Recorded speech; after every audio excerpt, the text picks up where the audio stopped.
হুগলি জেলা খানাকুলে গড়ে উঠেছে সহযোগী মানবতার ফেরিওয়াল। আমাদের মূল লক্ষ্য একটাই, গরিব ও অসহায় মানুষের পাশে থাকা, তাদের মুখে হাসি ফোটানো।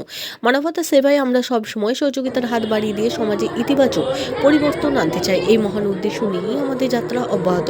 সহযোগী মানবতার ফেরিওয়ালা শ্রী শ্রী শ্যামা পুজো দর্শন খানাকুলে সৌমন সুরজ সায়ন বাবাই অনির্বাণ। খানাকুল থেকে রাজু রিপোর্ট, বঙ্গ এক্সপ্রেস নিউজ। আচ্ছা দেখি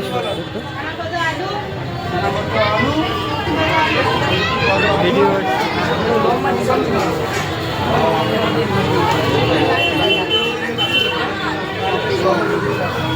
ক্যামেরা ভিডিও হচ্ছে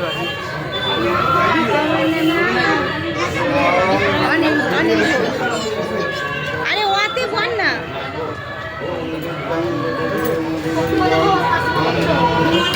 হয়েছে, ভিডিও হয়ে গেছে, ভিডিও ছবি দুটোই হয়ে হয়েছে, রেখে দেবো।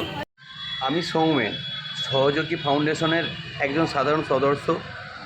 আমরা সদস্যরা মিলে আজ চক্রপুরের কালী মায়ের মন্দিরে মায়ের কাছে প্রার্থনা করেছি যাতে সমাজের সকল মানুষ সুস্থ থাকে এবং ভালো থাকে, এবং আমরা আরও সংকল্প করেছি যাতে অসহায় মানুষের পাশে আমরা সবসময় দাঁড়াতে পারি। তাই আপনার এলাকায় অসহায় মানুষ দেখলে, যাদের সত্যিকারের সাহায্যের প্রয়োজন আছে, আমাদের সঙ্গে যোগাযোগ করুন। আমরা সহযোগী ফাউন্ডেশন, আমাদের সঙ্গে যোগাযোগ করুন। আমরা পৌঁছে যাব সেই দরিদ্র ব্যক্তি বা অসহায় ব্যক্তি তার পরিবারের কাছে।